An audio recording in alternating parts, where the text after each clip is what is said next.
हम अव्यक्त मुरली रिवाइज कर रहे हैं। आज अव्यक्त मुरली है 356। ये बाबा ने मुरली चलाई थी 31 मई 1970 को। आज की मुरली का विषय है विश्व कल्याण करने का सहज साधन है श्रेष्ठ संकल्पों की एकाग्रता। विश्व 31 मई 1970। विषय है विश्व कल्याण करने का सहज साधन है श्रेष्ठ संकल्पों की एकाग्रता। और हमारे अंदर श्रेष्ठ संकल्प चले, श्रेष्ठ संकल्पों में भी एकाग्रता हो, तब हम विश्व का कल्याण कर सकते हैं। यदि हमारे श्रेष्ठ संकल्पों में बुद्धि स्थिर नहीं होती है, हमारी बुद्धि चंचल रहती है, तो हम लगातार विश्व का कल्याण नहीं कर सकते। हमारे पास सिर्फ क्या होने चाहिए? श्रेष्ठ संकल्प, सर्वे भवन्तु सुखिना वाले संकल्प होने चाहिए। और उसमें क्या होना चाहिए? एकाग्रता। एकाग्रता का मतलब क्या होता है? जब हम जहाँ चाहे एक स्थिति में रहना। हमारी अवस्था चेंज नहीं होती। एकाग्रता का मतलब है किसी भी एक जगह पर अपने जो थॉट हैं वो सेट हो गए हैं, अब उसमें दूसरे नहीं आ सकते। मास्टर सर्वशक्तिवान सदा माया जीत, सो जगत जीत, सदा ज्ञान स्वरूप शक्ति स्वरूप स्थिति में स्थित रहने वाले विजयी रत्नों प्रति बोले।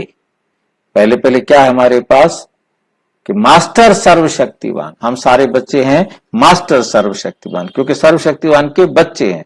और दूसरी क्या विशेषता हमारी बाबा ने ढूंढी है? सदा माया जीत। सदा माया जीत।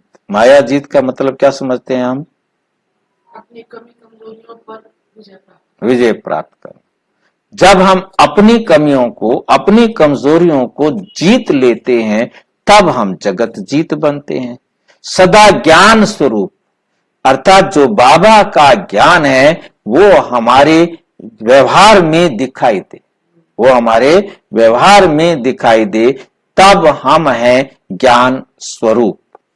शक्ति स्वरूप, क्योंकि शक्ति कब होती है? जब हम बाबा की श्रीमत को अपने जीवन में धारण करने के अनुभवी होते हैं, तब वो शक्ति बन जाता है। शक्ति स्वरूप स्थिति में स्थित रहने वाले विजयी रत्नों प्रति बाबा बोले। जो विजयी रत्न है बच्चे, उनके प्रति बाबा कह रहे हैं। अपने निराकारी और साकारी दोनों स्थितियों को अच्छी तरह से जान गए हो। अपने निराकारी और साकारी दोनों स्थितियों को अच्छी तरह से जान गए हो। निराकारी और साकारी। निराकारी स्थिति क्या है और साकारी स्थिति क्या है, और कौन सी स्थिति को हम जान गए हैं? हम निराकारी आत्मिक स्वरूप स्थिति। हाँ, हम आत्मा हैं। और साकारी स्थिति देवता, देवी देवता, जो टॉप की जो स्थिति, हाँ, आदि और अनादि स्वरूप को। दोनों ही स्थितियों में स्थित रहना सहज अनुभव होता है। मतलब क्या है कि हम देह में हैं, देह की साकार स्थिति है, साकार के तो हम बहुत अनुभवी हैं। साकार में आना, बोलना, देखना, चलना, करना, ये सब करना हमारे लिए बहुत सहज लगता है। परंतु क्या आत्मिक स्थिति में रहना भी सहज लगता है? वह साकार स्थिति में स्थित रहना सहज लगता है, और निराकारी स्थिति में स्थित होने में मेहनत है। संकल्प किया और स्थित हुआ। संकल्प किया मैं आत्मा, तो बस मैं आत्मा, फिर देह की स्मृति ना आए। संकल्प किया और स्थित हुआ, मतलब एक ही सेकंड में ये अभ्यास करना है। और ये अभ्यास बनने की विधि हमने चर्चा में की है। क्या है विधि इसकी? 1 सेकंड में अपनी स्थिति में पहुंचना। जैसे जैसे ज्ञान बुद्धि में जाएगा और कर्म में आता जाएगा तो बाबा की श्रीमत पर जब हम मनन चिंतन करेंगे और मनन चिंतन करते करते हमारे संकल्प इतने स्लो हो जाएंगे, उसमें हम देह से न्यारेपन का अनुभव कर लें। तो बाबा कहते ये अभ्यास करते रहो। यदि एक बार भी आपने 1 सेकंड का भी अनुभव कर लिया तो फिर वो 2 सेकंड भी हो सकेगा। धीरे धीरे आप उसे बढ़ा सकेंगे, परंतु ये सोच करके नहीं बैठना है कि हमने न्यारी स्थिति बनानी है, निराकारी स्थिति बनानी है। इसको सोचकर बैठने की जरूरत नहीं है। इसके लिए केवल हमने बाबा की श्रीमत पर ही हर बात को मनसा में रखना है। तो जब ऐसे रहेगा तो श्रीमत से हम जितने भी विघ्नों को विनाश करने वाले बनते जाएंगे, वो एक समय ऐसा आएगा कि हमारे सामने कोई विघ्न नहीं रहा और वो सेकंड हम न्यारे हो जाएंगे। क्योंकि अभी हम उसका अभ्यास ही नहीं कर रहे हैं कि हम विघ्न विनाशक अपने विघ्नों का विनाश कर लें, तो वो स्थिति तक पहुंचना भारी रहेगा। पहले हमारे सामने कोई विघ्न ही ना रहे, बाबा की श्रीमत से हम सारे विघ्नों को खत्म करते जाए। अपनी मत पर नहीं कर रहे हैं, बाबा की श्रीमत पर करने हैं। तो जब ऐसे करते जाएंगे करते जाएंगे करते जाएंगे, एक अवस्था ऐसी आएगी कि अब आपके सामने कोई विघ्न नहीं, और वो आपका समय होगा। हालांकि समस्या रही हुई है, पर तो उस समय आपके सामने कोई समस्या नहीं होगी। आप सारे सवाल हल कर चुके हो और उस समय जो रिलैक्स मिलेगा, जो उस समय जो आपको अनुभव, क्योंकि वो सवाल तो स्थूल हो गए ना, तो यहां आपने टीचर के हिसाब से किया था, पर तो यहां आपने अपने विघ्न खत्म कर दिए। तो अब आपके पास कोई संकल्प करने के लिए नहीं रहेगा। वो 1 सेकंड का भी अनुभव आपको बहुत अनुभवी बनाएगा आगे के लिए, क्योंकि फिर आप दूसरा सेकंड ले सकेंगे। सेकंड का संकल्प जहां चाहे वहां स्थित कर सकता है। संकल्प ही ऊंच ले जाने और नीचे ले आने की रूहानी लिफ्ट है। संकल्प ही है। हमने श्रेष्ठ संकल्प किया, हमारी अवस्था ऊंची हो गई। हमने गलत संकल्प किया, हमारी अवस्था क्या हो जाएगी? लिफ्ट है। फटाफट संकल्प की स्पीड से लिफ्ट चलती है। जिस द्वारा चाहे तो सर्वश्रेष्ठ अर्थात ऊंची मंजिल पर पहुंचो, अर्थात निराकारी स्थिति में स्थित हो जाओ, चाहे आकारी स्थिति में स्थित हो जाओ, चाहे साकारी स्थिति में स्थित हो जाओ। ऐसी प्रैक्टिस अनुभव करते हो। संकल्प की शक्ति को जहां चाहो वहां लगा सकते हो। संकल्प की शक्ति को जहां चाहो वहां लगा सकते हो, क्योंकि आत्मा मालिक है। क्योंकि आत्मा मालिक है इन सूक्ष्म शक्तियों की। मास्टर सर्वशक्तिवान अर्थात सर्व शक्तियों को जब चाहें, जहां चाहें, जैसे चाहें वैसे कार्य में लगा सकते हैं। ऐसा मालिकपन अनुभव करते हो। संकल्प को रचने वाले रचता स्वयं को अनुभव करते हो। रचना के वशीभूत तो नहीं होते, रचना के वशीभूत तो नहीं होते। ऐसा अभ्यास है जो 1 सेकंड में जिस स्थिति में स्थित होने का डायरेक्शन मिले, उस स्थिति में सेकंड में स्थित हो जाओ। क्योंकि अब हमारे सामने इतने झमेले होते हैं, हम सोचते हैं चलो बाबा को याद करें, परंतु झमेले आके खड़े हो जाते हैं, वो बातें सामने आकर खड़ी हो जाती हैं, बाबा को याद कैसे करेंगे। अब हम संकल्प करते हैं कि हम बैठ करके जो है ना अपनी एकदम अशरीरी अवस्था बनाए। शरीर कहता है कैसे बनाएगा, रुक। हम तो स्वयं संकल्प करते हैं, मतलब शरीर कहता है रुक, पहले मेरी अकर्जा उतार के जा, मेरा ये काम करके जा।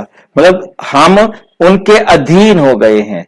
ये हमारा है कर्म बंधन। इसी को बाबा क्या कहते हैं, ये है हमारा कर्म बंधन। हमने कर्म बंधन माया पर जीत पानी है। कर्म बंधन किसका है, हमारी माया का है। और उस कमजोरियों पर हमको क्या प्राप्त करना है, जीत हासिल करनी है। ऐसी प्रैक्टिस है, वह युद्ध करते ही समय बीत जाएगा। अब हमारी हालत तो इस समय यही है ना कि हम युद्ध ही करते रहते हैं सारा दिन।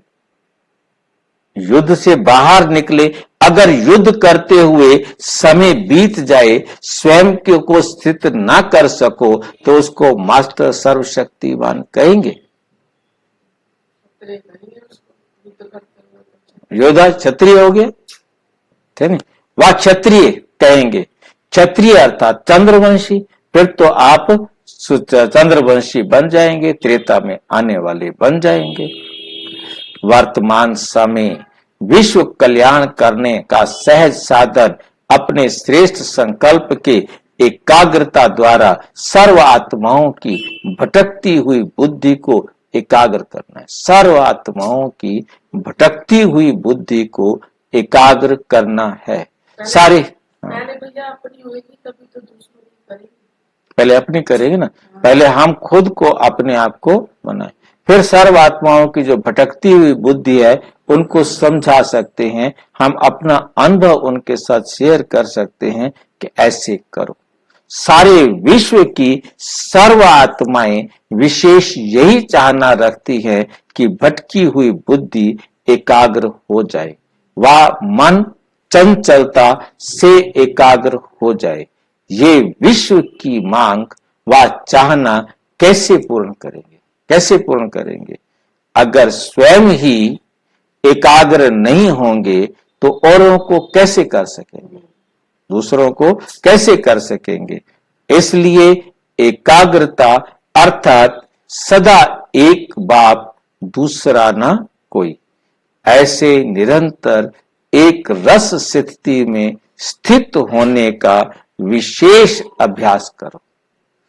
उसके लिए जैसे सुनाया था, एक तो व्यर्थ संकल्पों को शुद्ध संकल्पों में परिवर्तन करो।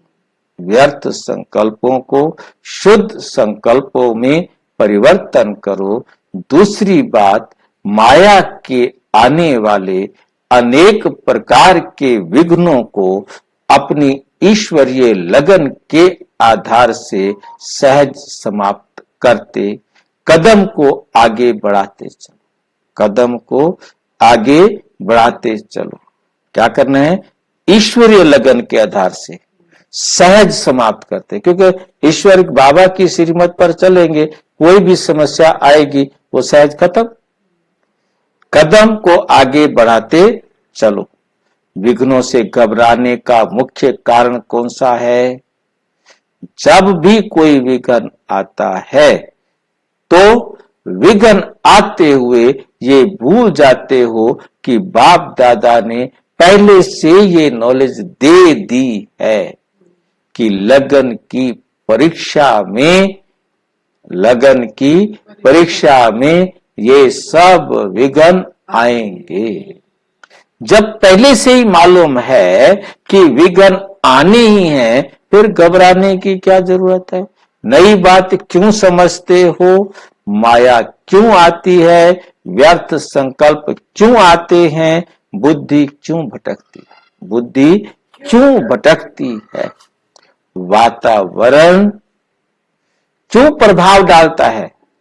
संबंधी साथ क्यों नहीं देते हैं? हाय हमारे रिश्तेदार, हमारे सज्जन, और वो हमें सहयोग नहीं देते। बताओ, पुराने संस्कार, पुरानी आदतें अब तक क्यों इमर्ज होती हैं?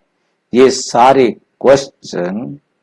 प्रश्न विघ्नों को मिटाने की बजाय बाप की लगन से हटाने के निमित्त बन जाते। ये प्रश्न जब हमारी बुद्धि में उठते हैं तो वो बाबा के साथ हमारा संबंध जोड़ने की बजाय बाबा से अलग करने का काम करते हैं।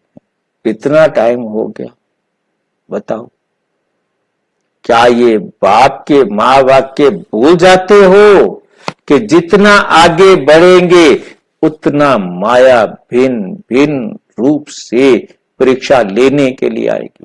पहले जैसे आई थी दोबारा वैसे नहीं आएगी। उससे बढ़ के आएगी। हाँ, उससे बढ़ के आएगी। मैं कहता हूँ माया बच्ची मेरे बच्चों को अच्छी तरह ठोक ठोक करके परीक्षा, कोई हमारा बाप है, क्या करे।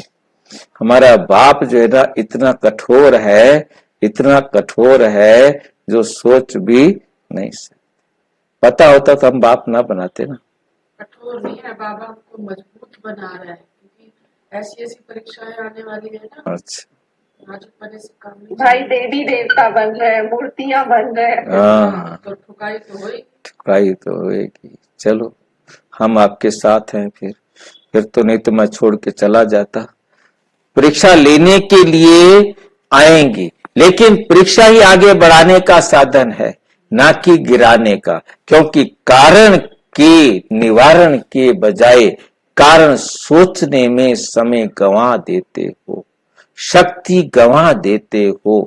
कारण की बजाय निवारण सोचो और निर्विघ्न हो जाओ, उसका हल सोचो और निर्विघ्न हो जाओ। क्यों आया? नहीं, लेकिन ये तो आना ही है। इस स्मृति में रहने से समर्थी स्वरूप हो जाएंगे। दूसरी बात, छोटे से विघ्नों को क्यों के क्वेश्चन उठने से व्यर्थ संकल्पों की क्यू लाइन लग जाती है और उसी क्यू को समाप्त करने में काफी समय लग जाता है। इसलिए मुख्य कमजोरी है जो ज्ञान स्वरूप अर्थात नॉलेजफुल स्थिति में स्थित होते हुए विघ्नों को पार नहीं कर पाते हैं। ज्ञानी हो लेकिन ज्ञान स्वरूप होना है। क्या होना है? ज्ञान स्वरूप होना है। वातावरण प्रभाव क्यों डालता है? उसका भी कारण अपने पावरफुल वृत्ति द्वारा वायुमंडल को परिवर्तन करने वाले हैं। ये स्मृति भूल जाते हो जब कहते हो विश्व परिवर्तक हैं। जब कहते ही हो कि हम विश्व परिवर्तक हैं तो विश्व के परिवर्तन में वायुमंडल को भी परिवर्तन करना है। अशुद्ध को शुद्ध बनाने के लिए तुम निमित्त हो। फिर ये क्यों सोचते हो कि वायुमंडल ऐसा था इसलिए कमजोर हो गया? वायुमंडल आपकी रचना है ना। जब है कलयुग, है तमो प्रधान आसुरी सृष्टि, उसमें वातावरण अशुद्ध नहीं होगा तो क्या होगा? तमोगुणी सृष्टि के बीच रहते हुए वातावरण को परिवर्तन करना यही ब्राह्मणों का कर्तव्य है। कर्तव्य को की स्मृति में रहने से, कर्तव्य की स्मृति में रहने से अर्थात रचतापन की स्थिति में स्थित रहने से वातावरण अर्थात रचना के वश नहीं होंगे। तो जो सोचना चाहिए कि परिवर्तक होके परिवर्तन कैसे करूं, इस सोचने की बजाय ये सोचने लग जाते कि वातावरण ऐसा है इसलिए कमजोर हो गया हूं। वातावरण बदलेगा तो मैं बदलूंगी। वातावरण अच्छा होगा तो स्थिति अच्छी होगी। लेकिन वातावरण को बदलने वाला कौन? कौन वातावरण को बदलेगा? ये भूल जाते हो। इस कारण थोड़े से वातावरण का प्रभाव पड़ जाता है।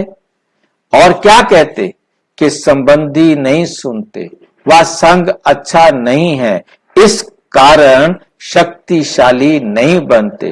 बाप दादा ने तो पहले से ही सुना दिया है कि हर आत्मा का अपना अपना अलग अलग पार्ट है। कोई सतोगुणी, कोई रजोगुणी, कोई तमोगुणी। जब वैरायटी आत्माएं हैं और वैरायटी ड्रामा है तो सब आत्माओं को एक जैसा पार्ट हो नहीं सकता, एक जैसा पार्ट हो नहीं सकता। अगर किसी आत्मा का तमोगुणी अर्थात अज्ञान का पार्ट है तो शुभ भावना और शुभ कामना से उन आत्मा को शांति और शक्ति का दान दो।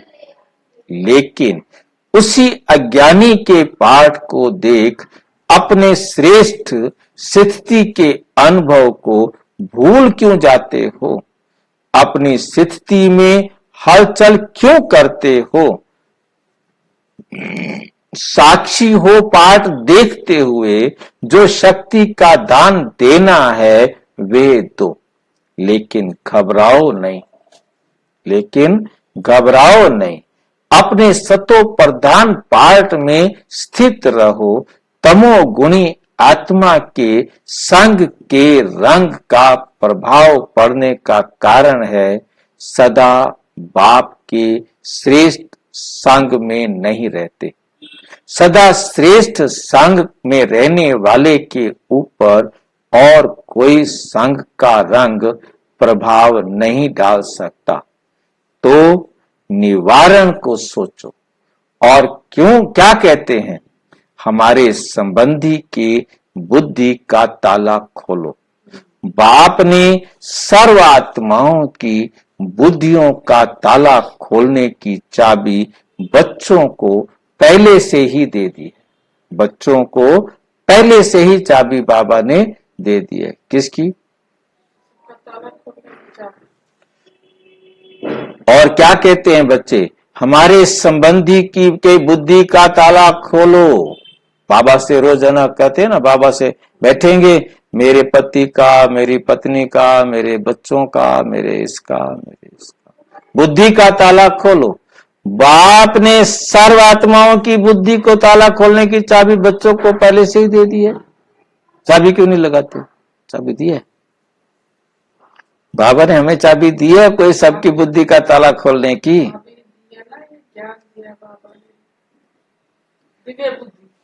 तो चाबी को यूज क्यों नहीं? हाँ जी, दी है बाबा ने। दी है चाबी। कहाँ है वो? दिखाओ जरा। बाबा की श्रीमत। बाबा की श्रीमत। और सीमा शर्मा कुछ पूछना चाह रहे हैं। हाँ भाई जी ये वीडियो अब तुम्हारी जो सुना रहे हैं इसकी वीडियो यूट्यूब में मिल जाएगी? हाँ हाँ, सारी वीडियो मिलते हैं। जो भी हम रिकॉर्ड करते हैं सब यूट्यूब पर डाल देते हैं। ठीक है भाई। यूज क्यों नहीं करते? अपना कार्य भूलने कारण बाप को भी बार बार याद दिलाते हो कि ताला खोलना व बुद्धि को परिवर्तन करना, ताला खोलना व बुद्धि को परिवर्तन करना। बाप तो सर्व आत्माओं रूपी बच्चों प्रति सदा विश्व कल्याणकारी है ही, फिर बार बार क्यों याद दिलाते हो मुझे?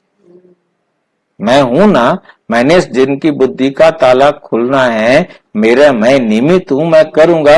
तुम मुझे क्यों याद दिलाते हो बाबा इसका ताला खोलो? मैंने जिस समय खोलना है उसी समय खोलूंगा ना, पहले थोड़ा खोलूंगा। आरपी सैनी भाई जी,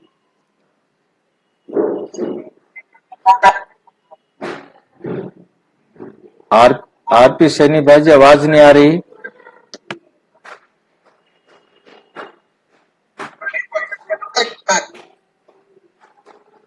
आपकी आवाज नहीं आ रही, आप क्या बोल रहे हो?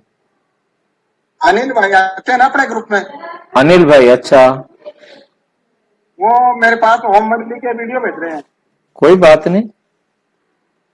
हाँ, ओम मंडली के वीडियो भेजते हैं मेरे पास, तो वो घर भी जुड़ा हुआ है यार अपने पास ही आता, तो मैं क्या करूँ, उसको बंद कर दूं क्या? नहीं नहीं, आने दो, क्या फर्क पड़ता है, डिलीट कर दो। ना मैं देखता तो नहीं, उनके आते हैं ना, वो देखता नहीं। मत देखो, उसमें क्या फर्क पड़ता है, भेज रहा है मैं भेज। देखता नहीं, मैं देखा था उसके बारे में, आपसे पूछा अच्छा था कि कल मैंने। वो ग्रुप में आ रहा है ना, यहाँ बाबा का ज्ञान सुन रहा है ना, हमें क्या फर्क पड़ता है, ठीक है नहीं। या तो हमारा उसका देखना नहीं है। उसका पार्ट उसको बजाने दो। हाँ, बाप को अपने समान भूलने वाले समझते हो क्या? कहने की भी आवश्यकता नहीं। जितना आपको अपने हद के पाठ के संबंध का ख्याल है, बाप तो सदा बच्चों के संबंध में रहने वाले, तो बाप बच्चों को भूल नहीं सकता, बाप बच्चों को भूल नहीं सकता। लेकिन बाप जानते हैं कि हर एक आत्मा का कोई अपना समय का पार्ट है, अपना समय का पार्ट है। कोई को आदि में पार्ट है, कोई का मध्य में है, कोई का अंत में पार्ट है, कोई का भक्ति का पार्ट है, कोई का ज्ञान का पार्ट है। इसलिए बार बार ये चिंतन मत करो ताला कब खुलेगा, ताला कब खुलेगा। लेकिन ताला खोलने का साधन है, क्या है? मनसा संकल्प करने की सेवा, अपनी वृत्ति द्वारा वायुमंडल को परिवर्तन करने की सेवा, अपनी वृत्ति से। ये जो ना मनसा सेवा आप देखेंगे ना, ये सारा उसके अंदर बहुत अच्छी तरह बाबा ने समझाया हुआ है। ये भी बाबा के बच्चों ने बहुत मेहनत करके मनसा सेवा की बुक बनाई और जिसको हमने वीडियो में कन्वर्ट किया है। अपने जीवन के परिवर्तन द्वारा आत्माओं को परिवर्तन करने की सेवा की फर्ज अदाई निभाते चलो। अभी बार बार ये नहीं बोलना कि ताला खोलो, अपना ताला खोलो तो उनका खुल ही जाएगा। मुख्य 3 बातें बार बार लिखते हैं, कहते हो योग क्यों नहीं लगता, ताला क्यों नहीं खुलता और माया क्यों आती है। सोचते बहुत हो, इसलिए माया को भी मजा आता है। जैसे मल युद्ध में भी अगर थोड़ा सा भी गिरने लगता है तो दूसरे को मजा आता है ना, और गिराकर ऊपर चढ़ने का। तो जब ये सोचते हो कि माया आ गई तो माया क्यों आई, तो माया घबराया हुआ देख वार करते। इसलिए सुनाया माया आनी ही है। माया का आना अर्थात विजयी बनाने के निमित्त बनना, शक्तियों की प्राप्ति का अनुभव में लाने के लिए निमित्त कारण माया बनती है। वो आती है तो आपको लगता है कि मुझे अपने अंदर उन शक्तियों को लाना है, जागृत करना है। अगर दुश्मन ना हो तो विजयी कैसे कहा जाएगा? दुश्मन होगा, दुश्मन पर जीत पाएंगे तब तो विजयी कहलाएंगे, विजय माला का मणका बनेंगे। विजयी रतन बनाने के निमित्त ये माया के छोटे छोटे रूप हैं। इसलिए माया जीत समझ, विजयी रत्न समझ, माया पर विजय प्राप्त करो। समझा? मास्टर सर्वशक्तिमान, कमजोर मत बनो, माया को चैलेंज करने वाले बनो। अच्छा, सदा माया जीत सो जगत जीत, वातावरण को अपने समर्थ वृत्ति से सतो प्रधान बनाने वाले, अपने श्रेष्ठ बाप के संग से, अनेक मायावी संग दोष से पार रहने वाले, सदा ज्ञान स्वरूप शक्ति स्वरूप में स्थित रहने वाले, ऐसे सदा विजयी रत्नों को बाप दादा का याद, प्यार और नमस्ते। हम बच्चों की भी बाप दादा को नमस्ते नमस्ते नमस्ते। पार्टियों से संगम युग का बड़े ते बड़ा खजाना कौन सा है? सबसे बड़े ते बड़ा खजाना है अति इंद्रिय सुख, जो किसी भी जो किसी भी